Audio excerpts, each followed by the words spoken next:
Hello, everyone, and welcome to episode 57 of season 3 here at Brody Sports Talk. I am your host, Caleb Walgren, and we are getting ready to dive into a delicious Thursday night football preview. Before we do that, let me go ahead and introduce my marvelous co hosts. First, we have the Brody who loves Philly. He likes Philly cheesesteaks.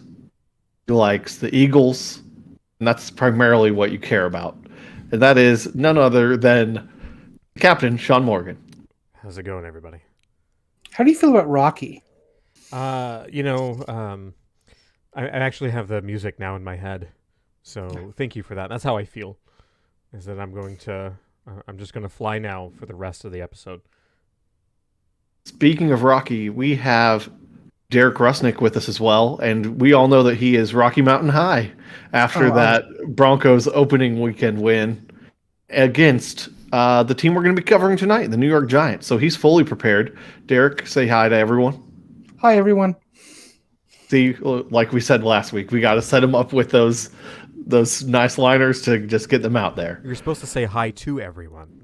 I'm so sorry. I messed it. I knew I messed it up when I said it, but I was hoping you wouldn't catch it, Sean.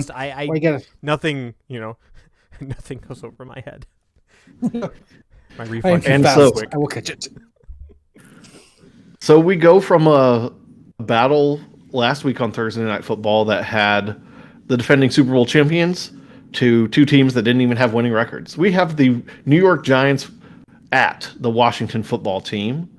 And we're going to go ahead and get started with, of course, the injury reports. The first one for the Washington football team, not terribly breaking news. Ryan Fitzpatrick is out. He got hurt in the Chargers game, and he's not going to be back for a little while. Please tell them what he broke or what he hurt. I don't remember off the top of my head. He is old and he broke his hip. He got that old man hip. Got the old man hip. Hey, I have trochanteric hip bursitis. I know what it's like to have an old man hip. Actually, technically, that's more common in older women. So I have an old lady hip. Let me correct myself there. Someone who probably doesn't have an old lady hip is Saquon Barclay, who has been limited in practice this week. And the Giants really, really hope that he is available. And last but not least, as far as the Giants are concerned, as far as another injury, Evan Ingram did not practice today on Tuesday. And so as we're getting closer to game day, it'll be worth keeping an eye on if he does or does not practice, because they like being able to attempt throws to him, complete passes to him occasionally. I know that throw it into his general direction and then just, on a hope and a prayer that he actually catches it. Absolutely. I guess that's where the term target comes in. They like to target Evan Ingram and see if he will get receptions. So, as we do on the show, we have our own special segments for Thursday Night Football because it is a special night of the week to be able to enjoy games. We haven't always had Thursday Night Football in our lives, but we do right now. So, we are going to go ahead and go through those. We were going to have Derek's Trench War, Sean's Skill Showdown, and then I will get to the coaching clash, and then we'll make some picks against the spread. So, Derek, let's go ahead. Why don't you guide us through this trench warfare? So everyone knows games are won and lost in the trenches. In this game is going to be won by the team that scores more points at the end of the game. So this trench war. Thanks, John Madden. I was trying to do the Madden thing there, because this is not a game that is going to be won or lost in the trenches. Neither team is exceptionally good. And so, like, the minuscule things that an offensive lineman does, or the minuscule things that a D tackle can get into and disrupt the quarterback, that's not going to happen. These teams stink. So, but I do have a couple of players that I like to watch in this particular game. And everyone knows about Chase Young. I don't know if you've heard about him. He's kind of good at his job. I want to go to the other side. I want to talk about Montez Sweat versus Nate Solder. So Nate Solder comes. This is his second season with the Giants after spending 8 with the Pet Riots. And he was pretty good up there and won a couple of rings. Montez is probably going to beat him most of the time, but it's probably not going to matter because Danny Dimes is going to throw the ball to the other team a whole bunch anyways. So I'm going to look at the way that the ball is being ran. So if Saquon does start and he does have any kind of production, it's going to have to be inside the guards between the tackles, because I don't see him going outside of Chase Young, outside of Montez Sweat. I think it's going to have to be up the middle, and so we'll see what Nate the Great can do versus Montez Sweat. But for this one, I am going to call that Montez gets the better of Nate, and the trench war goes to the Washington football team. So, something that really stood out to me, and I kind of want to get your thoughts on this as well, Derek, is this vaunted Washington, defensive line, and I would say just defensive, just a pass rush. Yeah, was made to look very, very human and almost below average against the Chargers, who really don't have, I would say, the most highly touted offensive line. Do you think that we see a repeat here where, just across the board? Or do you think that maybe this is just a matchup dependent thing? Oh, I would definitely say matchup dependent. I trust that the defensive line will get it in order and will go back to where they were, because you're going to have to focus on them. They're going to be the reason that the football team wins games. Without a significant upgrade at quarterback, they're going to be limited on how many points they're going to score. So you cannot let the other team score a lot of points. And in today's league, that means getting to the quarterback first and foremost. So I think the football team is going to have to come together on that line and put a lot of pressure on whichever quarterback is going to be in front of them. No, I think that's fair. I also worry about Andrew Thomas. I know that he wasn't, and I've dogged him pretty much from the moment that he was picked. And so I think that he also gets a little bit abused as well. Yeah. Well, Sean, you were going. Why don't you take it away with the Skill Showdown? Yeah, certainly. It's tough, right? Because, normally this Skill Showdown is, hey, let's pick an offensive, player that's going to go up in a defensive matchup. It's going to be, evenly matched in rough form. But if you look at these two teams, quite frankly, there's some very strange mismatches going around everywhere. And so I actually want to talk a little bit about one that I think is going to be pretty impactful, and that's Terry McLaurin against who's likely going to line up across from him, which is James Bradberry. James, he didn't look all that great against the Broncos. Conceded 6 receptions on 7 targets, which ended up accounting for a passer rating of above 140. Now, to me, if you look at this, hey, obviously, Scary Terry is going to just rip James to shreds. But, Terry doesn't really have the greatest quarterback throwing him the football right now.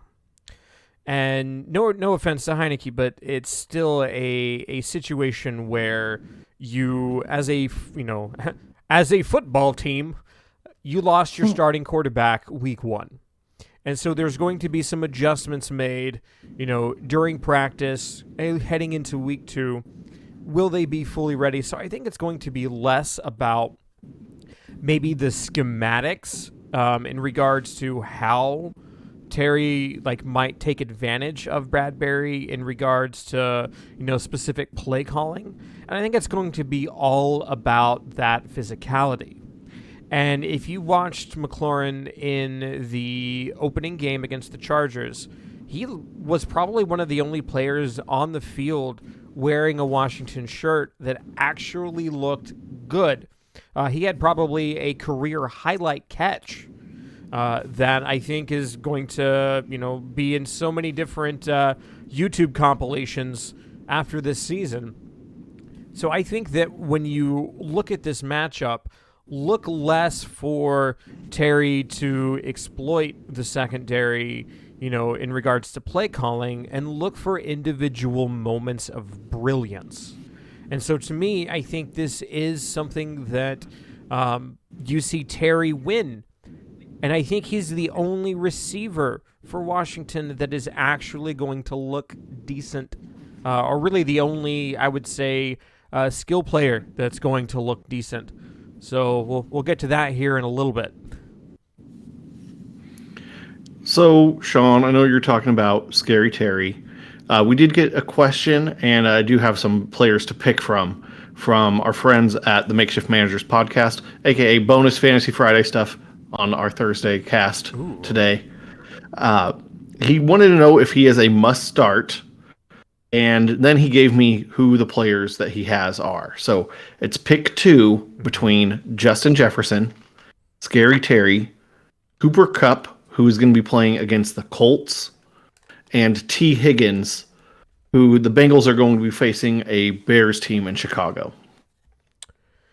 So I think Scary Terry is a must start here. I think this is probably one of the best stylistic matchups for him, and it's a weird situation where the Giants really always play Washington competitively, and this usually means that you're always a threat to have both teams trying to air it out, calling a very balanced playbook. So I think Scary Terry is a must start. And then, man, I would actually almost go Jefferson here, because I look at, even though the Cardinals had such a fantastic game to start the season, the Vikings looked very, very flat. You have to account for the fact that the Cards are really going to look to winning this football game through offensive brilliance. And this is going to mean constantly needing to air it out. Jefferson is the go-to guy right now in that offense. The Bears defense, I actually rate a little bit better. And then who was the other one that? Kupp against the Colts. Cooper Kupp. I mean, Kupp is no, DK Metcalf. So I don't think that he's going to generate as much here. For me, it feels like Scary Terry and Justin Jefferson would be my go-tos. But if these are your wide receivers to pick from, and it's a pick, pick 2, congratulations. That's I don't know what type of league it is, but that's a pretty decent wide receiver core to choose. And hopefully, if it's got a flex spot, one of those guys is going in there, because I think there's still some possibilities for some big games. Absolutely. Thank you, Sean, for all of that insight. And I do think Scary Terry is still underrated. I know that in general he's a star on this Washington offense, but I think because the team's stars are primarily on defense, he's somewhat overlooked.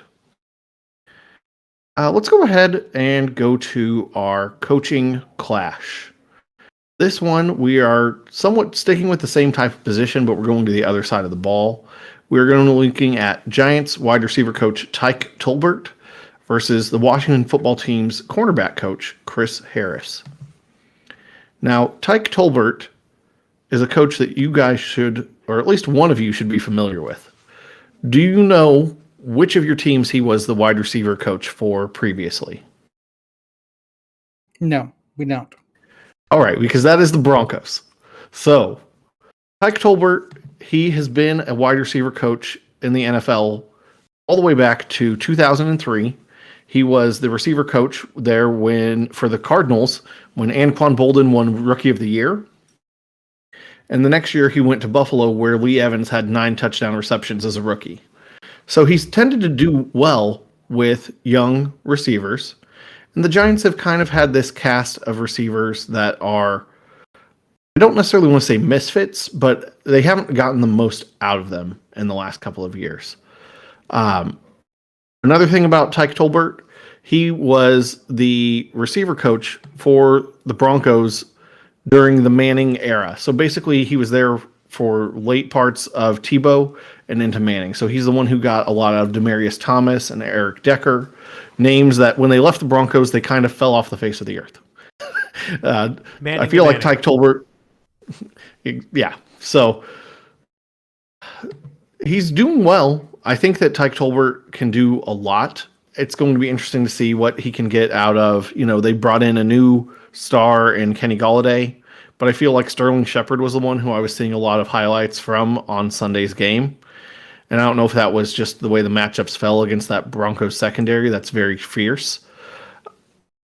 But it'll be interesting to see what Tyke does to get his guys open against the Washington football team this week. So for the Washington football team, the coach there is Chris Harris. Now, we're not talking about the current NFL cornerback, Chris Harris. He's still in the league. But we're talking about Chris Harris. He played his NFL career in the late 2000s. He played for the Bears, Panthers, Lions, and Jaguars. He was kind of around at different places. And last year when he was brought in with Rivera and the team, it was his first time being the actual position coach instead of being an assistant cornerbacks coach. So there's not as much information out there about Chris Harris, but he did work with the Chargers in their secondary when they drafted Jerwin James. So he does have some familiarity with what I would say are impressive secondaries. And I think that in general, he just needs to be able to get them to do enough, because we've already talked about the pass rush and them trying to be able to feast this week against the Giants.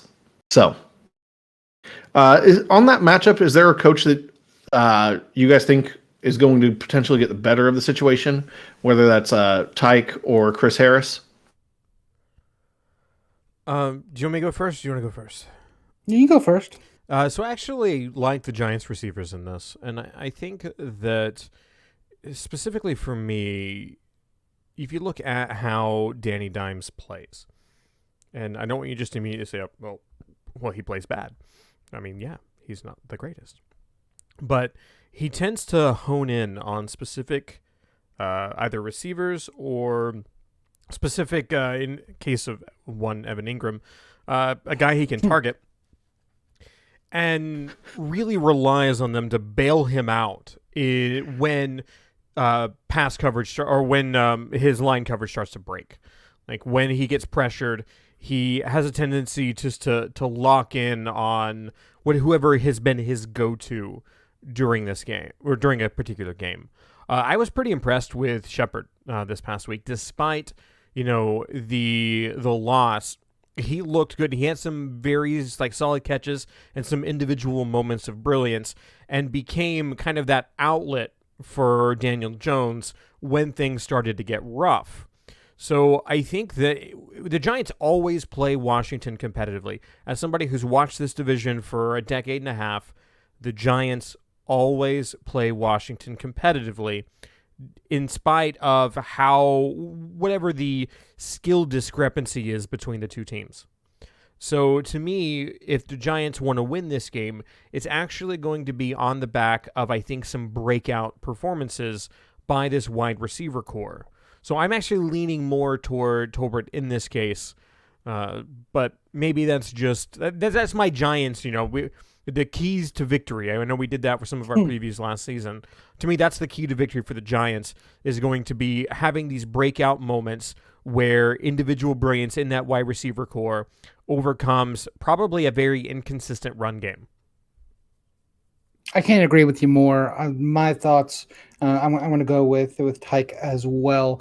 I think this game is going to have to be won down the field when it comes to big 40-yard passes. I do not think that you're going to be able to nickel and dime your way through the football team. I don't think you're going to be able to throw, 5-6 yard passes and win. So I think the wide receiver coach is going to have to make some halftime adjustments if they are if the Giants are down, make some adjustments and find the issues with the cornerbacks and try to get something down the field, something that's a big chunk of yards, and that's how the Giants would win the game if they were going to be ahead at the end of the game. All right, and let's go ahead and get ready to go to our picks. I do want to say in this series, the Giants lead the series 105 to 69 to 4.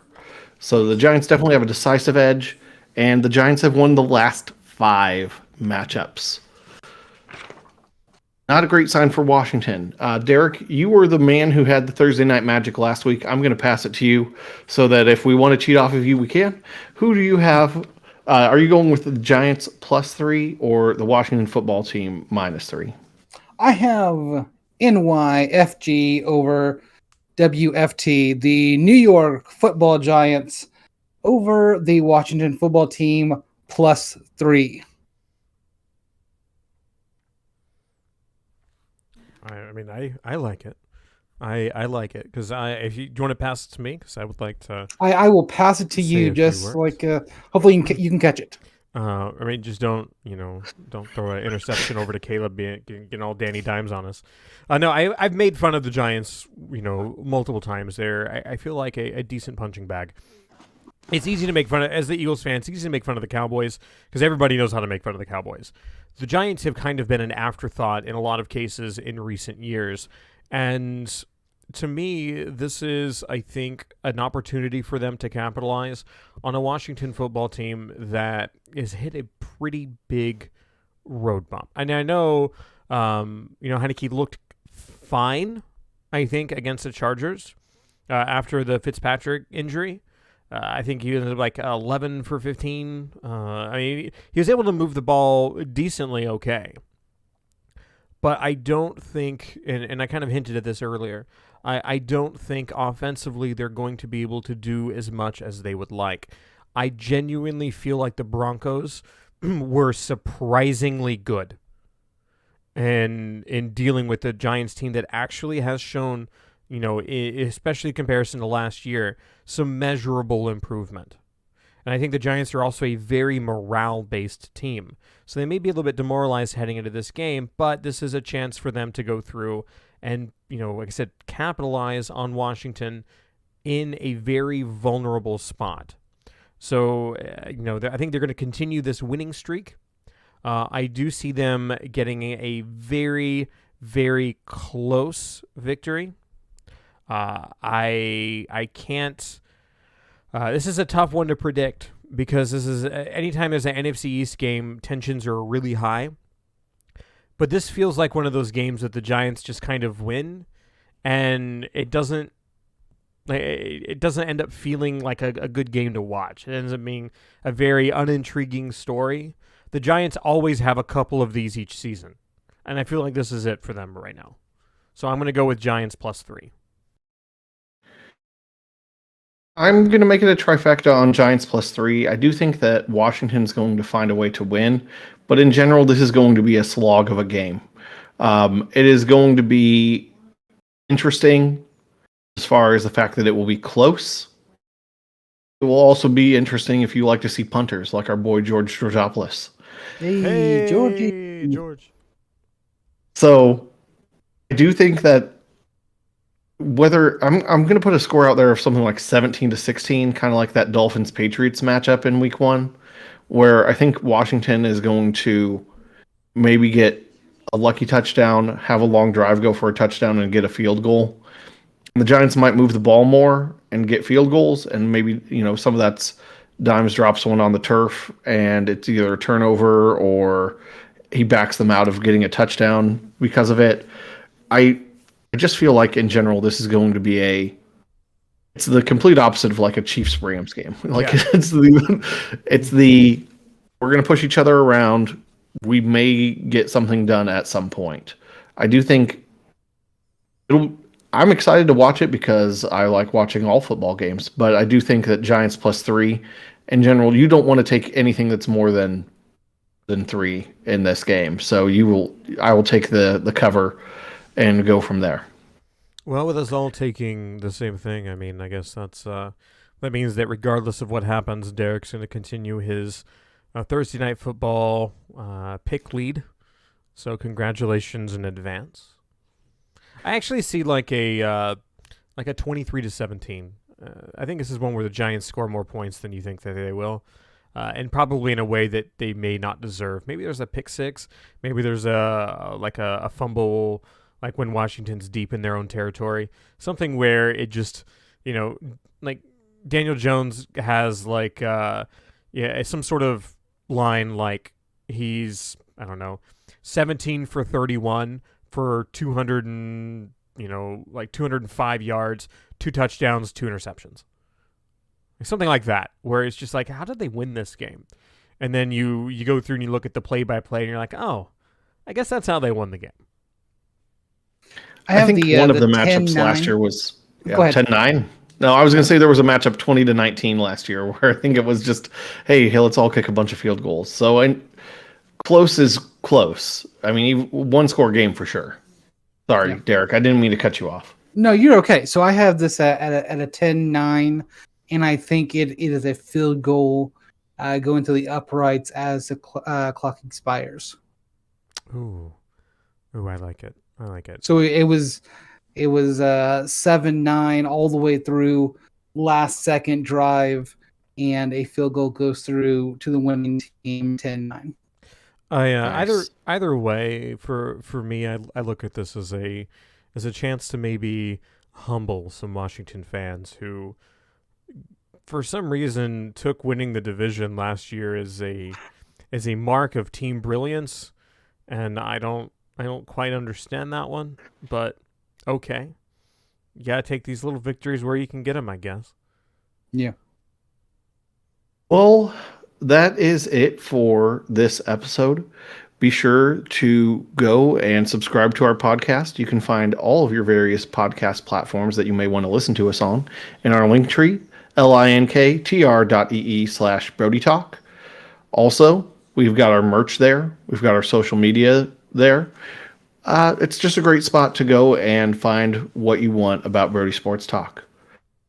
So, on behalf of Sean and Derek, we are signing out. Thank you for listening to the latest episode, and y'all have a great one. Bye, everybody. Bye.